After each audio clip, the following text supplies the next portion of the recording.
Bueno, vayamos a Esdras capítulo 3. Esdras 3, en nuestra serie de Esdras Nehemías, y lo llamaremos, que hemos llamado Grande es tu fidelidad. Y mientras se encuentran a Esdras 3, quiero darles un poco de historia familiar. El padre de Silvia tenía algunos dichos que él repetía, llenos de sabiduría concisa, corta y práctica, como resultado del vivir la vida durante más de 8 décadas. Y uno de sus dichos que se quedó grabado en mí y en el que pienso casi diario fue simplemente: ¿están listos? Siempre hay algo. Y ya saben lo que significa, ¿no? Siempre hay algo. Lo que significa es que cuando hay una bendición está sobre ti y aparentemente tienes victoria, apresa ver siempre algo para amortiguar el estado de ánimo o arruinar el momento o proyectar una sombra. Es el neumático pinchado al salir de la ciudad de vacaciones. Es la sacada de muela de la semana después de obtener un reembolso de impuestos. Es la sabiduría adquirida con la edad y atenuada por los problemas físicos que trae la edad. Es la secadora que se descompone el día después de comprar un refrigerador nuevo. Y mientras observamos esto en pequeña escala en el curso de la vida diaria, los exiliados de Israel que regresan de Babilonia, ahora de vuelta en Judá, unas semanas después de llegar en el año 537-536 a.C., ellos experimentaron este precepto de siempre hay algo, en una escala enorme. Y los forzó a estar en una situación donde tendrían que elegir si confiar o no en el Señor, incluso cuando habían grandes sombras de problemas sobre ellos. Aun cuando había problemas, tenían el glorioso regreso, y esto era un invento grandioso que Dios estaba restaurando a la nación, y desde que llegaron siempre había algo. Ahora, a medida que avanzamos a través de Esdras Nehemías en nuestra serie Grande es tu fidelidad, estamos pasando por varias pruebas de la fidelidad de Dios, y esta noche quiero concentrarme en el tema de la confianza, en la fe de que nuestro Dios soberano sabe lo que está haciendo, incluso y especialmente cuando siempre hay algo. Y estoy orando para que cada uno de nosotros pueda confiar aún más en el Señor como resultado de las lecciones que veremos en este texto esta noche, y para asegurarme, a medida que viajamos 2500 años atrás al grupo de los 50,000 que han regresado a Judá desde Babilonia, hay momentos felices en este capítulo, incluso momentos victoriosos y gloriosos, pero están templados, están sometidos en algún punto. En el capítulo 3 tiene el elemento definido del Señor nos está bendiciendo mientras nosotros hacemos su voluntad, pero en medio de la bendición al hacer su voluntad hay dos sombras oscuras, el temor y la tristeza, que simplemente le pone una sombra a todo. Y el capítulo 3 realmente sirve como un modelo para que miremos anhelante y desesperadamente a nuestro Dios en busca de ayuda en tiempos de necesidad y problemas. Israel ahora no era el Israel de antaño. Pongámoslo de esta manera: había menos personas en Judá y en Jerusalén ahora, las que habrían representado menos del 10% del poder militar de Israel cuando escapó de Egipto y conquistó Canaán. Solo hay 50,000 en total. Era una sombra de lo que eran antes. Y Dios ha puesto a estos exiliados que regresaron en una posición de confianza total y desesperada en el Señor. Dios solo puede demostrar verdaderamente su fidelidad cuando no hay nada más en lo que podemos confiar desde un punto de vista humano. Es todo lo que tenían, era Él. Y en esta victoria de regreso que aún está sometido por el miedo y tristeza, vemos en este capítulo un principio muy importante, y espero que tomen esto esta noche. Ese principio es que Dios probará que Él merece tu confianza. Dios probará que merece tu confianza, y todo eso está centrado en el tema del obligarte a confiar en Él y ponerte en una posición donde no hay nada en que confiar, incluso cuando las circunstancias te causen miedo, tristeza y aflicción y dolor, y el punto focal, el centro de esta confianza es la adoración. Eso es lo que centramos nuestra confianza, nuestra fe. Y me gustaría leerte nuestro texto de esta noche y caminaremos por unas razones por las que Dios merece tu confianza. Esdras 3, 1 al 13. Leeremos todo el capítulo. Esdras 3. Cuando llegó el mes séptimo y ya estando los israelitas en las ciudades, el pueblo se reunió como un solo hombre en Jerusalén. Entonces Jesús, hijo de Josadac, con sus hermanos los sacerdotes, y Zorobabel, hijo de Salatiel, con sus hermanos, se levantaron y edificaron el altar de Dios de Israel para ofrecer holocausto sobre él, como está escrito en la ley de Moisés, hombre de Dios. Asentaron el altar sobre su base porque estaban aterrorizados a causa de los pueblos de aquella tierra, y sobre él ofrecieron holocaustos al Señor. Los holocaustos de la mañana y de la tarde celebraron la fiesta de los tabernáculos, como está escrito, con el número diario de holocausto conforme a los prescrito para cada día. Y después ofrecieron el holocausto continuo y los de lunas nuevas, los de todas las fiestas señaladas del Señor que habían sido consagradas, y los de todos aquellos que ofrecían una ofrenda voluntaria al Señor. Desde el primer día del mes séptimo comenzaron a ofrecer holocausto al Señor, pero los cimientos del templo del Señor no se habían echado todavía. Entonces dieron dinero a los canteros y a los carpinteros y al alimento, bebida, aceite, a los sidonios y a los tirios, para que se trajeran madera de cedro desde el Líbano para por mar hasta Jope, conforme al permiso que tenían de Ciro, rey de Persia. Y en el segundo año de su llegada a la casa de Dios en Jerusalén, en el mes segundo, Zorobabel, hijo de Salatiel, Jesúa, hijo de Sodacá, y los demás de sus hermanos, los sacerdotes y los levitas, y todos los que habían venido a la cautividad a Jerusalén, comenzaron la obra, y designaron a los levitas de 20 años arriba para dirigir la obra de la casa del Señor.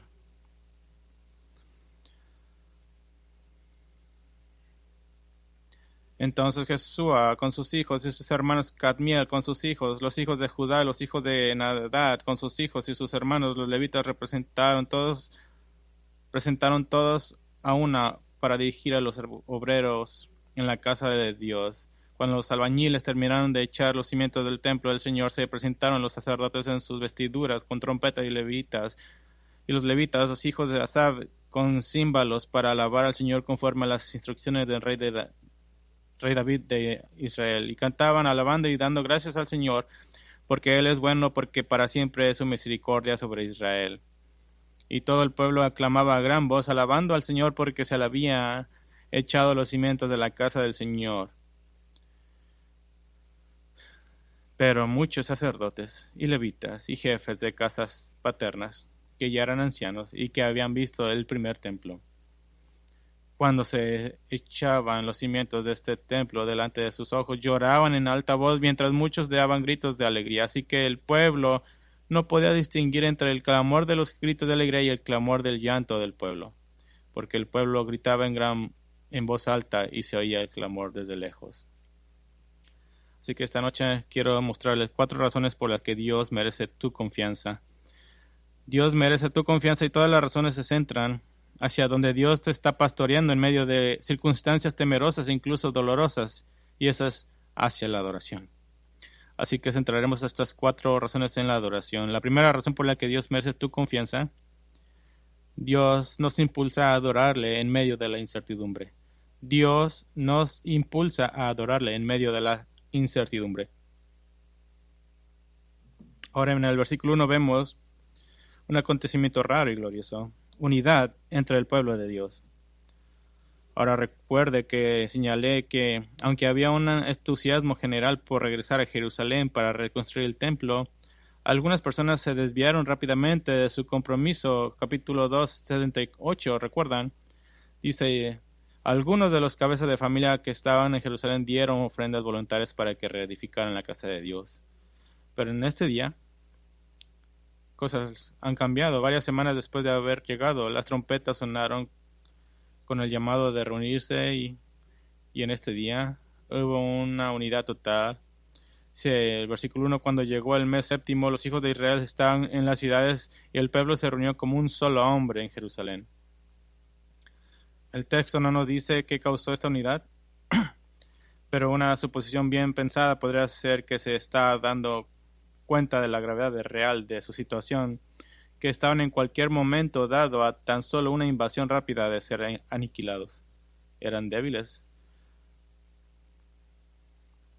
y Dios proveyó líderes para los exiliados, y 2 de ellos se destacan ahora en el versículo 2, Jesúa y Zorobabel. Ellos evaluaron correctamente las prioridades de las personas reunidas, que era el adorar a Dios.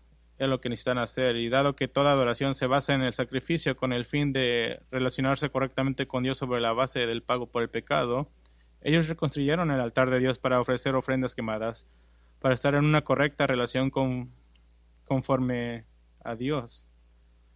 Eso es lo que llamaríamos un momento vívido en la alabanza.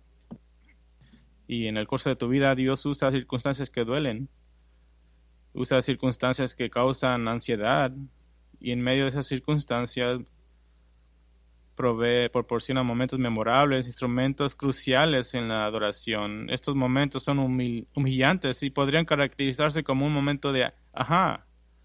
Podría ser un sermón tan simple que te ponga completamente de rodillas. Podría ser un libro que leas. Podría ser una conversación con otro creyente. Podría ser un momento, como en este caso, en un tiempo de una adoración donde estamos unidos y congregados. Esos son los momentos en los que la gravedad de lo que significa seguir a Dios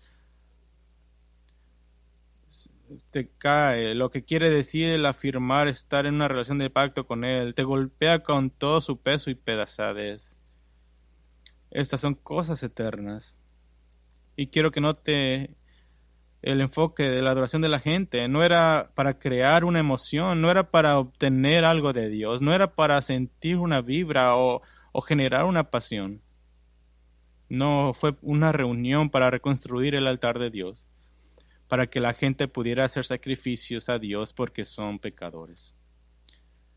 Fue tanto un reconocimiento de su pecado como un testimonio de la santidad y la pureza del Dios Todopoderoso. ¿Y en qué estaba basada su adoración? Versículo 2, tal como está escrito en la ley de Moisés. Su adoración se basa únicamente en la verdad, en la revelación de Dios. No hay una generación, un generar de emoción. No es algo que todo está basado en la verdad. Y esto es lo que Dios lo impulsa en este tiempo de incertidumbre, cuando la emoción de regresar ha sido reemplazada por la realidad de su extrema vulnerabilidad.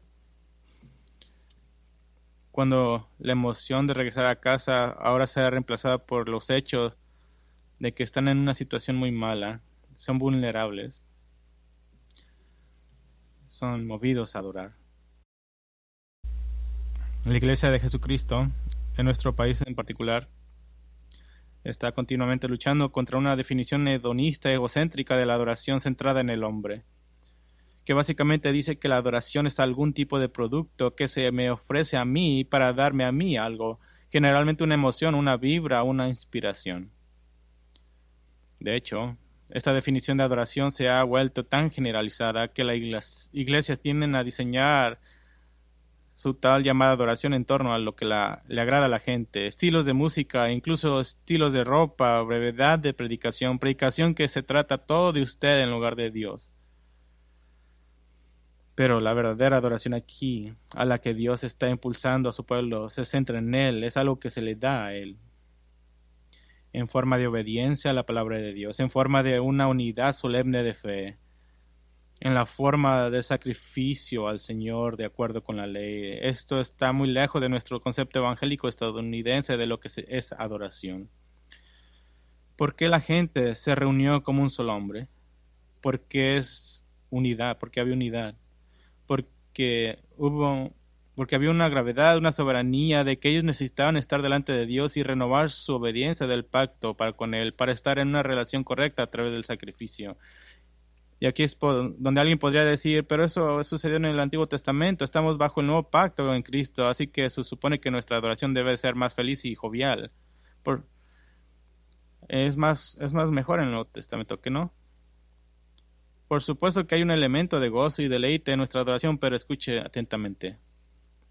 Bajo el Antiguo Pacto, los fieles serán conscientes de que los animales inocentes tenían que morir para mantener una relación pactífica con Dios, para señalar la necesidad de sacrificio y propiciación de la ira de Dios contra el pecado, y esto era lo suficientemente malo.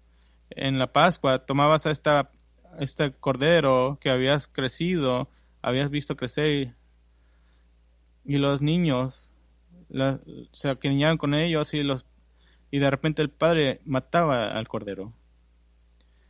Eso era bajo el antiguo pacto. Pero bajo el nuevo pacto, Jesucristo fue sacrificado una vez para siempre, el justo por el injusto. Así que no nos reunimos para adorar pensando que animales inocentes deben morir. Nos reunimos con un entendimiento consciente de que para estar en una relación correcta con Dios, el precioso y santo Cordero de Dios, Él tuvo que morir.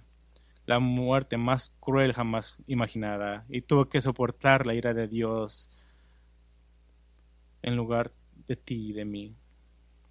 Así que perdóname si las máquinas de humo y las atmósferas de concierto y los supuestos sermones centrados en la gente que no predican el Evangelio y todos los intentos posibles de hacer felices a la gente en una supuesta reunión de adoración no me emocionan.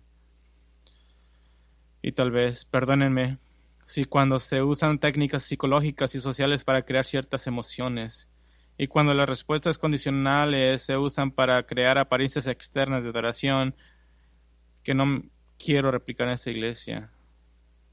Cuando nosotros nos reunimos para adorar, lo hacemos con sangre en nuestras manos. Es con el entendimiento de que una muerte ocurrió en lugar de tu muerte. Sí, la sangre de Jesús es sangre que es preciosa, pero nunca se olviden que es sangre que fue derramada. Hay alegría, pero debe de haber temblor. Hay paz, pero debe de haber sobriedad. Hay victoria, pero debemos recordar lo que esta victoria sobre el pecado le costó a Dios. Es lo mismo cuando celebramos la Cena del Señor esta mañana. Es un momento sobrio, simbolizando la sangre. Pero he aquí la increíble noticia, porque Dios nos impulsa a adorar en medio de la incertidumbre, nos da una perspectiva correcta sobre todo lo demás. Porque la correcta adoración nos recuerda que cuando todo lo demás es incierto, Dios, cuando hay temor, Dios es fiel, Dios es el mismo ayer, hoy y mañana. Es por eso que el enfoque de la adoración de Dios es tan importante, porque nunca cambia. El enfoque en las personas es idolatría, y aunque no nos reunimos a adorar con el fin de recibir, terminamos recibiendo mucho, ¿acaso no? Recibimos consuelo, alegría, determinación, recibimos fe renovada en nuestro Dios soberano. Hay una segunda razón por la que Dios merece tu confianza y esta está relacionada con la adoración. La segunda razón es que Dios usa la impotencia para motivarnos a adorar obedientemente. Dios usa la impotencia para motivarnos a adorar obedientemente. Ya he oído ello, pero ¿cuál fue la motivación para regresar a una adoración correcta en el pacto de Dios? ¿Fue porque había una nueva iglesia en el pueblo que estaba dando mochilas? ¿Fue porque tenían un gran edificio? No, fue el miedo. Ellos tenían miedo, y si lo pongo en términos del Nuevo Testamento, corrieron a la iglesia. Deben notar que Dios realmente no está tratando de quitarles ese miedo, sino que está usando ese miedo para hacer que se aferren a Él en adoración.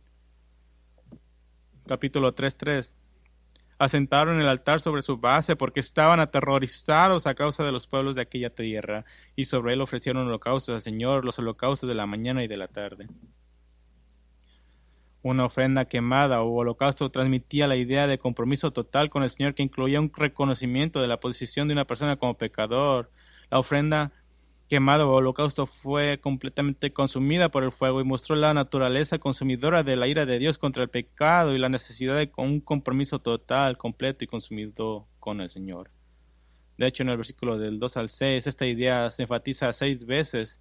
Holocaustos, holocaustos, holocaustos, holocaustos, holocaustos, holocaustos.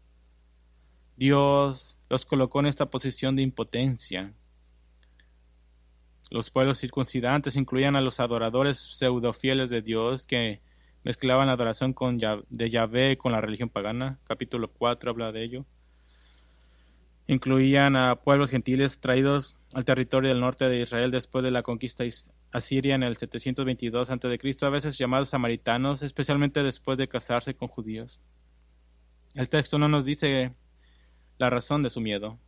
Pero algo sobre estos pueblos circundantes causó tanto miedo en los exiliados que habían regresado, que corrieron a adorar a Dios apropiadamente. Puede haber sido el miedo a la posición abrumadora, que vemos mucho a lo largo de estas Nehemías. Y recuerden que en el antiguo cercano oriente, una oposición exitosa a menudo terminaba en la matanza de cientos de miles de personas. De hecho, el versículo 4 a 5 indica que estos exiliados que habían regresado comenzaron a guardar la ley de los sacrificios con una precisión tremenda. Estaban enfocados en la obediencia, fiestas de para recordar su huida de Egipto, las ofrendas quemadas diarias, las ofrendas quemadas regulares, las ofrendas de luna nueva y todas las fiestas designadas en el Señor. ¿Y cuál es la ofrenda clave? ¿Cuál es la frase clave en el versículo 4? Como está escrito. Y cuánto querían obedecer a Dios en su adoración.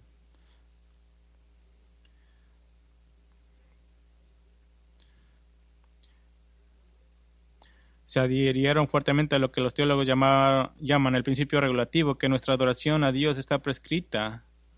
Y la característica clave y central de ese principio es la adoración. Es que la adoración está basada en sacrificio, siempre. No hay una adoración apropiada de Dios sin sacrificio. Entonces, ¿qué estaba provocando este tiempo de impotencia en la adoración de los judíos?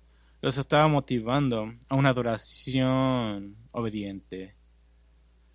Y si lo pongo en términos del Nuevo Testamento, los estaba motivando a la santificación. Como Jesús oró por nosotros en Juan 17:17, santifícalos en la verdad. Tu palabra es verdad.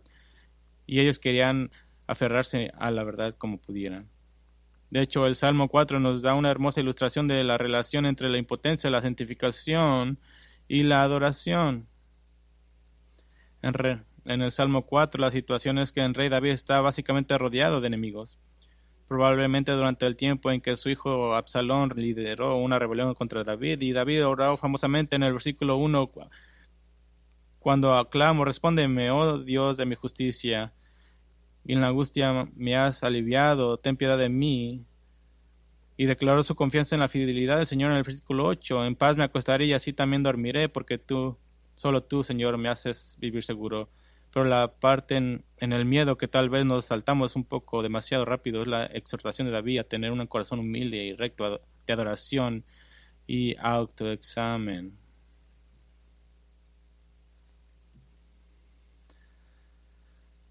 El versículo 4 y 5 nos da nos dice, tiemblen y no pequen.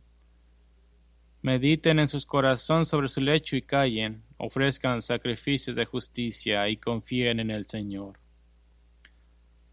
Si miran, son en esos tiempos de impotencia los que son los mejores tiempos para el autoexaminarse. Parece que los judíos hicieron un balance y decidieron la obediencia total a la palabra de Dios, que no tenían otra opción. Recuerden, la frase clave en el versículo 4 es tal como está escrito. Para nosotros, cuando estás indefenso y vulnerable, como David escribió en Salmo 4, ese es el momento de ofrecer sacrificios correctos. Y podremos extrapolar esto a simplemente vivir la vida de una manera que sea agradable al Señor.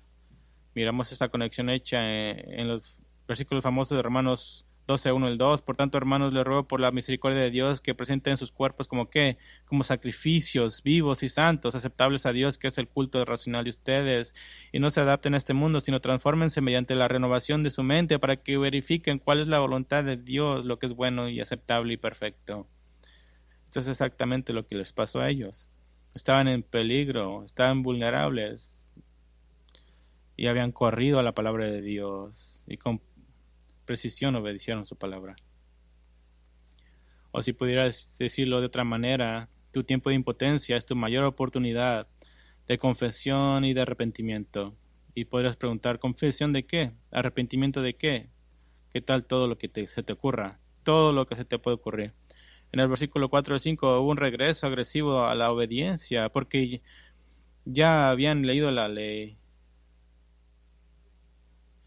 Y ya que Dios no trató de aliviar su temor, el temor causó un autoexamen y una adoración adecuada. estás mirando que la soberanía de Dios, para ponerte en una posición de absoluta impotencia, sea quizá el mayor favor que Él te puede hacer. Te lleva a formar a Cristo en ti. Te lleva a formarte a la imagen de Cristo. Como Pablo le dijo a los Gálatas, que Él trabaja hasta que Cristo se ha formado en ellos. Así que Dios nos impulsa a adorar en medio de la incertidumbre. Dios usa la impotencia para motivarnos a adorar obedientemente. Hay una tercera razón por la que Dios merece tu confianza conectada a la adoración, y eso es que Dios nos regresa a la adoración que es para Él. Dios nos regresa a la adoración que es para Él, y mencioné esto, pero quiero clavarlo bien. Qué triste es cuando un creyente que sufre busca desesperadamente una buena emoción o una sacudida de jugo espiritual en lugar de dejarse a sí mismo a un lado y adorar humildemente a Dios por quien Él es y no quién eres tú. Ahora hacemos la transición de las ofrendas y la adoración que se dan alrededor del altar, y ahora llegamos al propósito original de regreso del exilio, es el reconstruir el templo. El versículo 6 dice: desde el primer día del mes séptimo comenzaron a ascender holocaustos a Yahvé, cuando el santuario de Yahvé no estaba aún cimentado. Los cantores y artesanos se les pagó en plata, y a los sidios y tirios en alimento y bebidas y aceite, para que trajeran troncos de cedro desde el Líbano por mar hasta Jope, conforme a la autorización del Ciro, rey de Persia. Recibimos otro recordatorio del porqué de la obediencia de la gente a la voluntad de Dios. Establecieron un acuerdo con los pueblos del Líbano del norte para obtener los materiales de construcción necesarios para el templo. El hecho clave es muy importante. Esos son los mismos materiales, la misma situación de construcción y trabajadores enumerados en el 1 de Reyes 5, 1 al 12. Los materiales traídos para construir el templo de Salomón unos 400 años antes. Miran cómo los materiales de construcción y los trabajadores se anotan no solo para decirnos los detalles de la construcción, sino que muestra que la gente estaba tratando de regresar a todo lo que sabían que era la adoración, que era por amor al Señor, volviendo a sus raíces. Y miren el movimiento hacia una adoración centrada en Dios. Quiero darles unas 3 evidencias de esa evidencia. Primero, los líderes y todos los que vinieron del cautiverio se enfocaron intensamente en sentar la base del templo, en poner en marcha este proyecto. Versículo 8. En el segundo año de su llegada a la casa de Dios en Jerusalén, en el mes segundo, Zorobabel, hijo de Salatiel, y Jesúa, hijo de Josadac, y los demás de sus hermanos, los sacerdotes y los levitas, y todos los que habían venido a la cautividad de Jerusalén, comenzaron la obra y designaron a los levitas de 20 años arriba para dirigir la obra de la casa del Señor. Entonces Jesúa con sus hijos y sus hermanos, Cadmiel con sus hijos, los hijos de Judá y los hijos de Jenadad con sus hijos y sus hermanos, los levitas, se presentaron todos a una para dirigir a los obreros en la casa de Dios. Este fue un esfuerzo masivo. ¿Y cuál es la clave? La palabra clave: en la casa del Señor. Ese era su enfoque. Esto está muy lejos de la adoración pagana y los lugares altos blasfemos de la adoración de los falsos dioses cananeos que finalmente los llevaron al exilio. Todo se ha acabado. Habían regresado a la pureza de estar decididos a adorar a Yahvé como el único Dios verdadero. Habían regresado al Shama, que el Señor es Dios. Él es uno, es el único. Hay una segunda evidencia hacia ese mover a la adoración centrada en Dios. Ahora, cuando el fundamento se había completado nuevamente, hay un regreso a los viejos caminos, a los días de adoración pura de Dios, y vemos esto en la preparación de la adoración. En el versículo 10, cuando los albañiles terminaron de echar los cimientos del templo del Señor, se presentaron los sacerdotes en sus vestiduras con trompetas y los levitas, hijos de Asaf, con címbalos para alabar al Señor conforme a las instrucciones del rey de David de Israel. ¿Y cuál es la frase clave? Conforme a las instrucciones del rey David de Israel. Antes de que Salomón, el hijo de David, construyera el templo, Mientras que Dios no iba a hacer que David realmente construyera el templo, David hizo todo excepto construir el templo. Primera de Crónicas 6:31 registra que David armó el ministerio original de adoración musical del templo. Y Primera de Crónicas 16:4-7 dice que designó a algunos levitas como ministros del arca del Señor para que celebraran, dieran gracias y alaben al Señor Dios de Israel, y nombra a aquellos que estaban encargados. Había unos que estaban tocando las arpas, Asaf era el jefe, algunos estaban tocando la trompeta.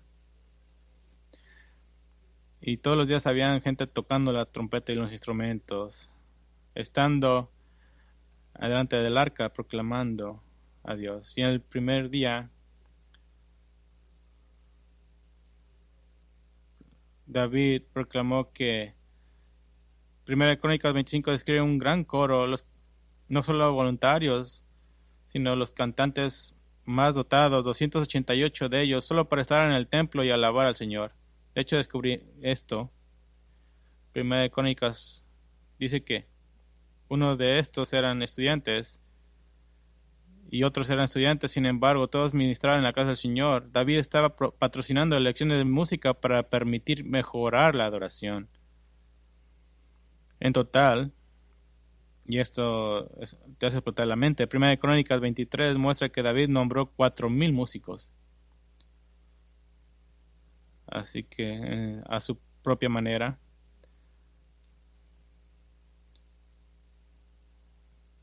Los levitas venían con sus música y los exiliados están tratando de regresar a los días de gloria, de la alta adoración, de la adoración que exaltaba a Dios en la que los instrumentos y las voces llenaban el templo e inundaban Jerusalén con la alabanza a Yahvé.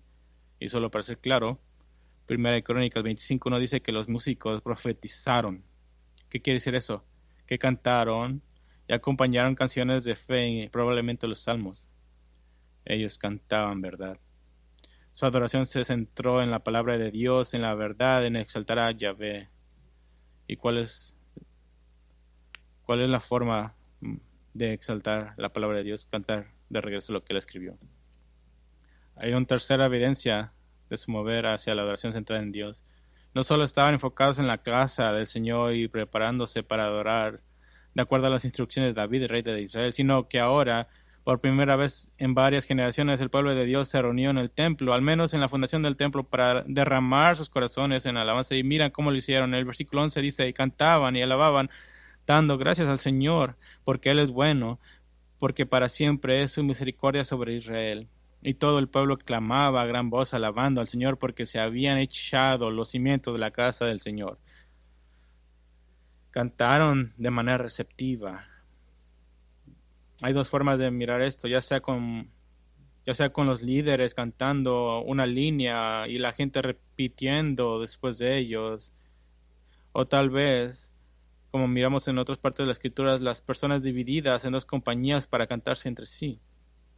En ambos casos era glorioso, y miren el enfoque claro que dice alabando y dando gracias al Señor porque Él es bueno, porque su amor inquebrantable perdura para siempre sobre Israel. Ellos alabaron al Señor porque se habían echado los cimientos de la casa del Señor. Esto no es una reunión de santos egocéntricos que buscan escuchar algo supuestamente relevante de mí, buscando una banda de adoración realmente moderna que se ve lo suficientemente urbana y lo suficientemente genial como para montar un espectáculo para hacerle sentir bien. Y noten, tenían miedo, versículo 3 nos dice eso, están rodeados de enemigos, están acosados por los incertidumbre y sin embargo hacen la única cosa que deberían de hacer, regresar a la adoración centrada en Dios y que exalta a Dios. Eso es lo que los teólogos a veces llaman alta adoración, en la que el enfoque está en exaltar a Dios, no al hombre, en el que la verdad de Dios es la característica que define la adoración, en la que la música hace todo lo posible para ascender las alturas del cielo con cada onza de esfuerzo posible, con todas las personas participando, en lugar de ser tan solo una audiencia. Y escuchen, solo hablar de esto, ¿no tienes la sensación de que tus problemas se desvanecen en el fondo? ¿No sientes que tus problemas se vuelven menos poderosos sobre ti a medida que Dios es exaltado y alabado, como dice el último versículo del libro de los Salmos, que dice que todo lo que tiene aliento alabe al Señor, alabado sea el Señor. Eso es tan glorioso. Y responde a la pregunta, ¿qué haces en medio de la incertidumbre? La respuesta es, regresas a la adoración pura, adoración basada en la verdad y con todo tu ser completamente dedicado a ese momento. O como Jesús lo puso, muy simplemente, adoras en espíritu y en verdad.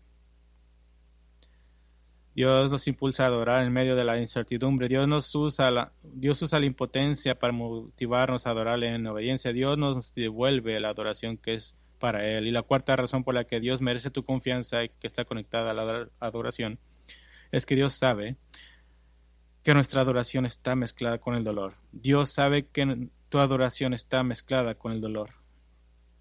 400 años antes, cuando Salomón construyó el templo original de Dios de acuerdo con las especificaciones que Dios le dio, Primera de Reyes 6 registra que el templo propiamente dicho, el edificio en sí, tenía 90 pies de largo, 30 pies de ancho y 45 pies de alto.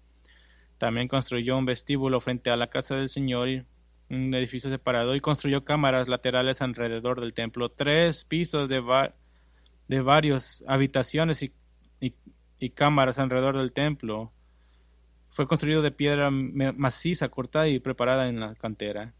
Y en el resto de Primera de Reyes 6 describe que la naturaleza ornamentada del templo terminado fue grandiosa y dorada y gloriosa en detalle. Primera de Reyes 7 toma docenas de versículos para describir el mobiliario del templo, el altar, las copas, las cuencas, la plata y el oro.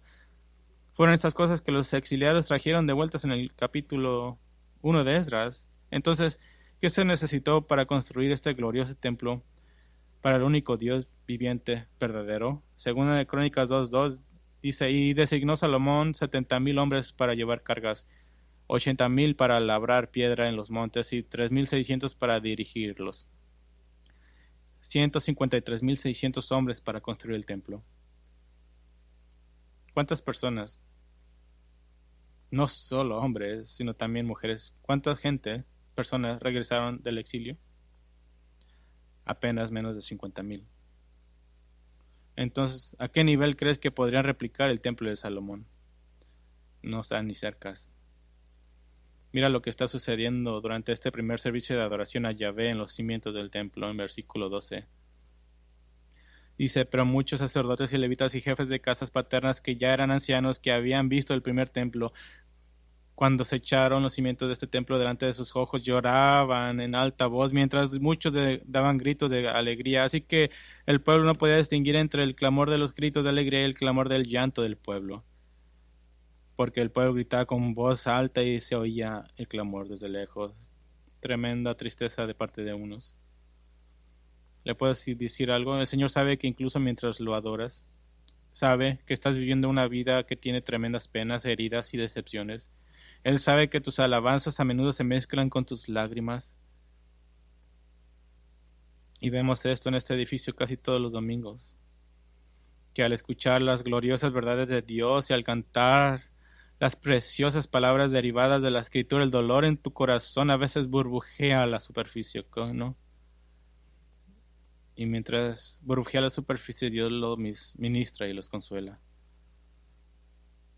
¿Y cuál es la implicación de esta adoración que es impulsada por el miedo? Versículo 3. Entremezclada con el dolor. La clara implicación es que Dios aún no ha terminado. La obra de edificar su reino no ha llegado a una conclusión. Esa escena de adoración, en el mejor de sus esfuerzos para poner una fundación del templo, probablemente fue solo una sombra de la anterior. Esta escena de adoración que está teñida de gran temor y tristeza abrumadora, esto prueba que la obra del reino de Dios todavía no está progresando, que esto no es el Israel como debería de ser, sino una especie de pago inicial, un tiempo más glorioso que está por venir. ¿Ves que Dios merece tu confianza? Y esta confianza se expresa en la adoración, incluso y especialmente en los momentos de mayor incertidumbre. El pequeño grupo de exiliados que regresaron fueron impulsados a adorar a causa de circunstancias desesperadas. Estaban haciendo la voluntad de Dios, pero eso incluía miedo y tristeza en medio del hacer su voluntad. Eso era parte del trato. ¿Y cuál fue su respuesta en este conmovedor capítulo? Fue su unificadora adoración hacia Yahvé en espíritu y en verdad.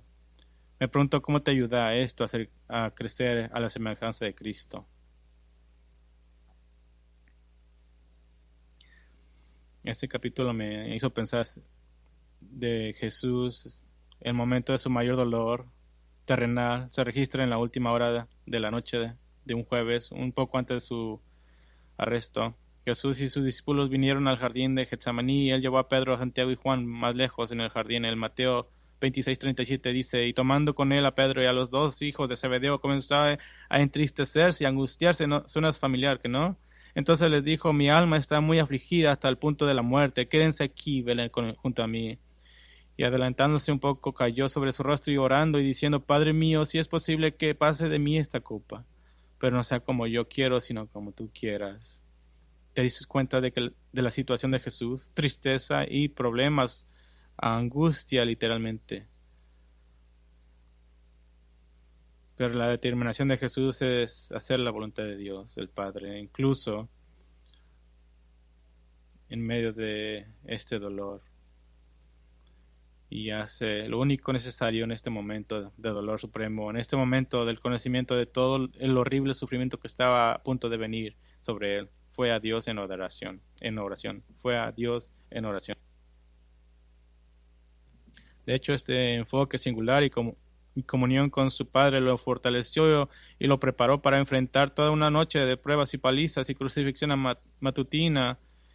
Ni siquiera durante las pruebas reales o la crucifixión Jesús mostró el mismo dolor y angustia que mostró en la intimidad de su comunión con su Padre. Dice, el Evangelio nos dice que fue después de aquí que sus 2 gotas de sangre, una vez que se levantó de sus rodillas, hubo una clase de fortalecimiento y pudo decir, yo soy Él, y todos se cayeron al piso.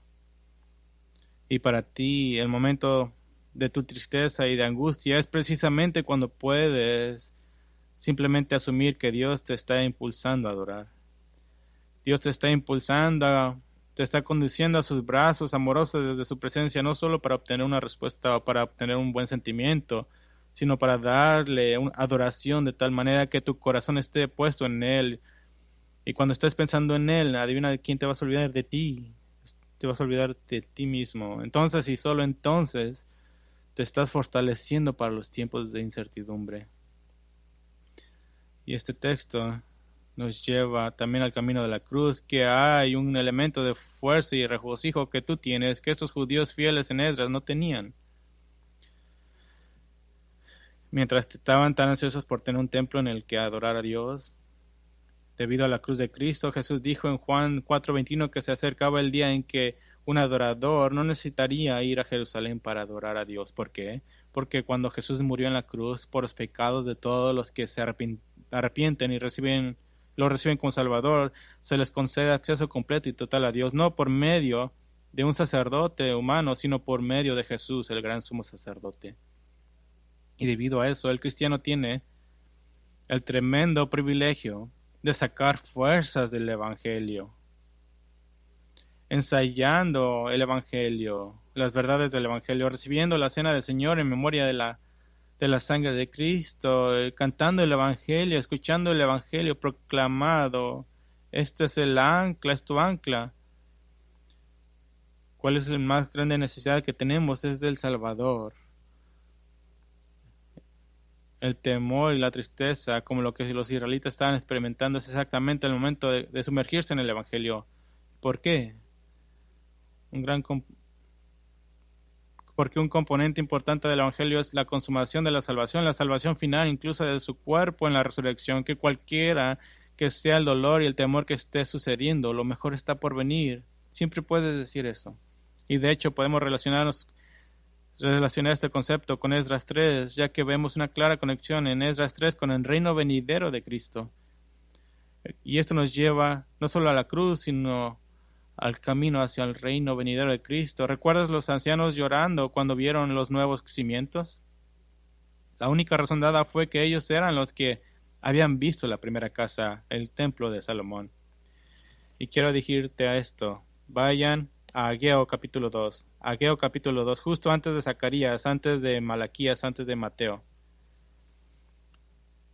Antes de Zacarías, antes de Malaquías y antes de Mateo. Ageo es muy importante para entender porque el profeta Ageo estaba allí. Estaba allí con el pueblo de Dios para estimularlos a la obediencia en la reconstrucción del templo. Y Ageo, en capítulo 2, habla directamente de esta decepción, de esta tristeza por la probable naturaleza lamentable del nuevo templo en comparación con el templo de Salomón. Ageo, capítulo 2, 1. El día 21 del mes séptimo vino la palabra del Señor por medio del profeta Ageo. Habla ahora a Zorobabel, hijo de Salatiel, gobernador de Judá, y al sumo sacerdote Josué, hijo de Josadac,